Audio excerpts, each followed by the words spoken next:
Hello, this is Amy Prendergast, the Science and Technology Librarian here at the Marks Library, and I'm going to introduce you to some of the library resources that are available remotely, with particular emphasis on IEEE Explore. This is our library homepage. This is the URL. You can come to it directly. You can also get to it through links from the University of South Alabama homepage. First thing you'll probably notice on the page is the OneSearch search box. Most of you are familiar with that already, especially if you had an EH102 class. So we will just sort of point it out and keep on going. And right under it are the links to some of the resources and services we have available. I especially want to point out the journal and ebook list. If you click there, this is for finding out if we have a particular journal title or ebook that you are interested in. And here's the search box. So let's say we are looking for microelectronic engineering. So I'll start typing, and it gives you a drop-down list of possibilities. So there's microelectronic engineering, so I'll choose it. And we'll find all the titles beginning with those words. And here's this is probably the one we want right at the top. And it lists databases with full text available. And you see it's available through Science Direct. We have it as far back as 1995, so any journals, any volumes you need that happen to fall in that area, we will have the full text for, and you would just click on the link to go to it. Okay, we're going to go back to the home page, and another service I want to point out that we have available down here is down under the quick links section, and that is Interlibrary Loan. If you're not familiar with Interlibrary Loan, this is a means by which we can get materials for you that we do not have full text access to or physical possession of, but another library owns.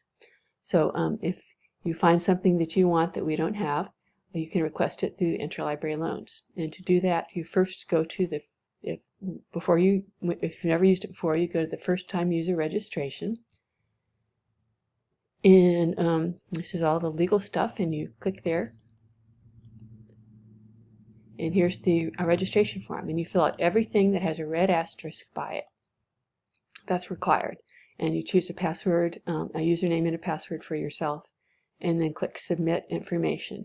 And then it'll take you to the front page of the ILL service called ILEAD, and you can choose from a number of different request forms, including returnable material like books and journal articles.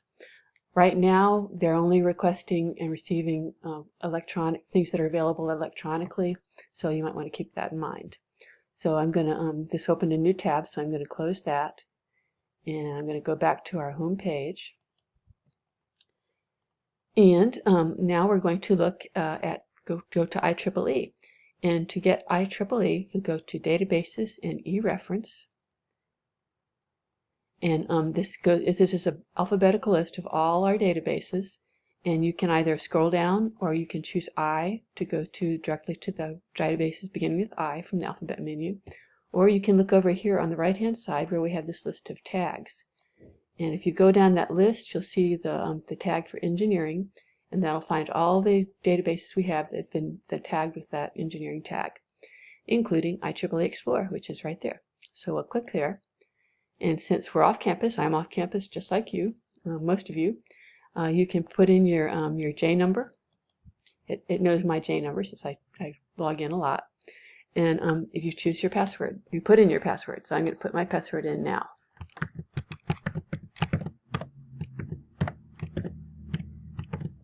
And enter. And this will log me into the proxy server, and it'll let IEEE know that I belong to the University of South Alabama and am entitled to access. And once you've done this during one session, until you close your browser, you'll be able to use the database you log into, and then also go back to our home page and choose another database and continue just like you were on campus until you close your browser or turn off your computer. Okay, here is the IEEE Explore home page and their basic search, and there's also an advanced search available, and I'll get into that a little later. But right now we'll see what we can find with the basic search, and let's say we're looking for computer architecture. Now when you type in 2 or more words like this, IEEE assumes that there's an and in between those words. So it will find any articles that have the term computer and the term architecture, whether they're close to each other or not. Now we want to search computer architecture as a phrase. So in order to do that, we're going to put quotes around it. And searching at a phrase means it only finds articles that have those words right next to each other in that order. And then we're going to click search.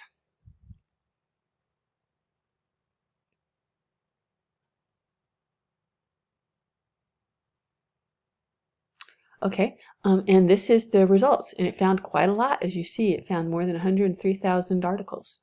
And this includes all the journals and all the conferences and a lot of the standards and all the magazines and all the early access articles.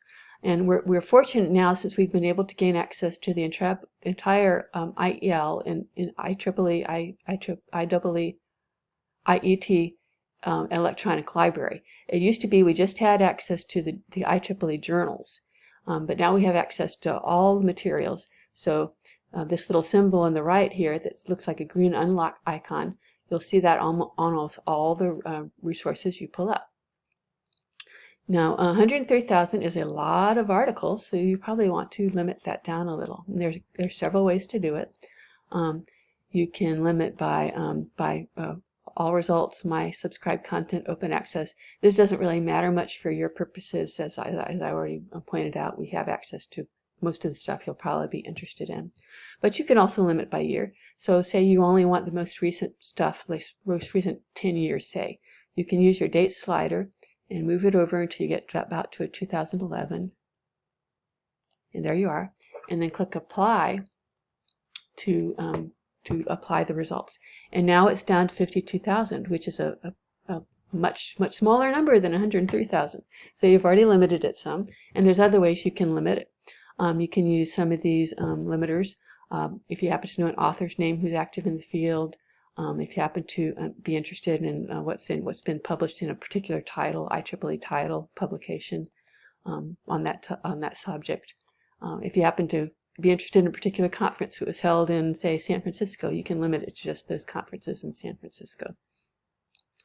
But one of the most useful ways, if you're just starting your research and you know you're interested in the area of computer architecture, but you're wanting to think of ways to narrow it down and make your search more specific, look at the results. It's sorted by relevance, so hopefully a lot of really relevant stuff will be at the top.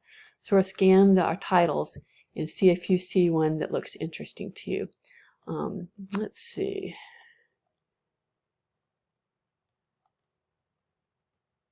Okay, here's one on quantum computer architecture. Let's say, well, that looks interesting. I would like to find out more about that. And as well as looking at the titles, another way you can find more information or other terms you might be useful for your search is to click on the title if that looks interesting. And then this gives you the whole record for the item, including the links to the actual HTML full text right here, but also a link to the PDF. And then if you scroll down a bit, you see on the link here keywords. You can go to the keywords, and it gives you some keywords that might be useful to you, like program compilers, assembly language, quantum computing, and that might give you some ideas for more search terms. But let's go back out to our search results, and we're interested in quantum now, and getting results. It's redoing the search. Okay, so we're interested in quantum, so we can limit it right from here. So if we click here and type the word quantum, and it gives you a list of possible suggested terms you could use, but we're going to stick with just quantum right now, not narrow it down too much. And click the search button, and we're getting our results.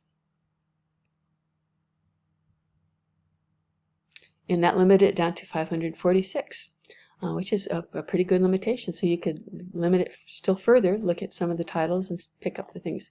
Once you have a list of results you're reasonably happy with, you can work with those results in several ways.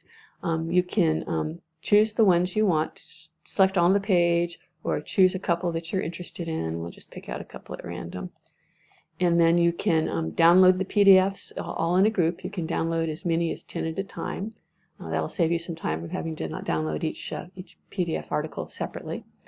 You can export the results. You've just selected the 3 results. You can select all if you want to. I don't think there's a limit on the number. You can do that and download them into CSV format, and then you could load them into Microsoft Excel or probably most spreadsheet programs if you have another one you like to use. Now let's say you want to find articles that were not just finding quantum in the metadata. You want to find any article that mentions quantum at all, also using the term computer architecture. To do that, what you're going to want to use is advanced search. So we'll click on advanced search. And one of the benefits of using advanced search is it gives you more flexibility in searching, since instead of just the one search box you get with basic search, it starts you out with 3 search boxes, and you can add more if you need to. So we'll put in our computer architecture with quotes around it to make it search as a phrase. And all metadata, and then we'll put in our term quantum. And instead of just searching the metadata for quantum, remember we wanted to find any article that had quantum that appeared anywhere in it in the full text. So we'll change our drop down from all metadata to full text and metadata. And this will find any article that has the phrase computer architecture in the metadata and the word quantum anywhere in the article as well as in the metadata.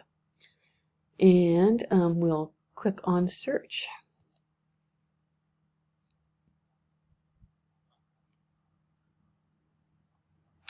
And this limited it down, this broadened it out a little. Remember, when we were just searching in the metadata for quantum, we only had 500 some. Now we're searching in the full text for quantum. We have broadened it out to 742. So those are some ways you can search from through the results. I just wanted to point this out. Remember, we already know what the green unlock icon means. This is an item that you have access to. When you see that red lock icon, this unfortunately is an item that you do not have access to. But this all is not lost. If you happen to find one that you just love, then if we can, you might request it through the interlibrary loans, like I've already mentioned. And right now we're only getting access to things that are available digitally, but they might be able to find something digital for you, even if it's a book.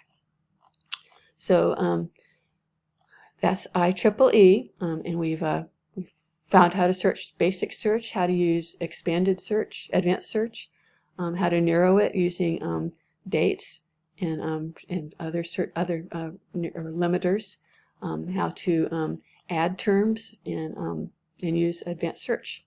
So that's IEEE. And I'm going to go back to the home page. And there's a couple of things I want to point out here, especially the course and subject guides. So I'm going to click there.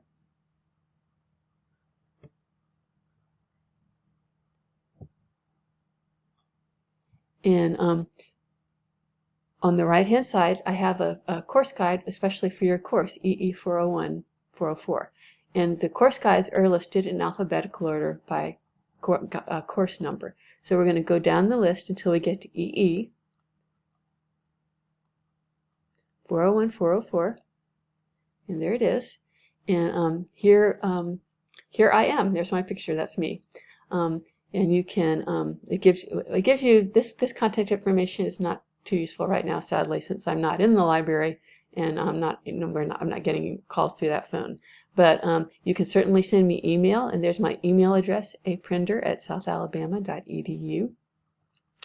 And there's a number of other useful things here and on these tabs, especially IEEE Explore, in addition to the video that you're watching now. If you look down the list here, there's a couple of links to videos directly from IEEE.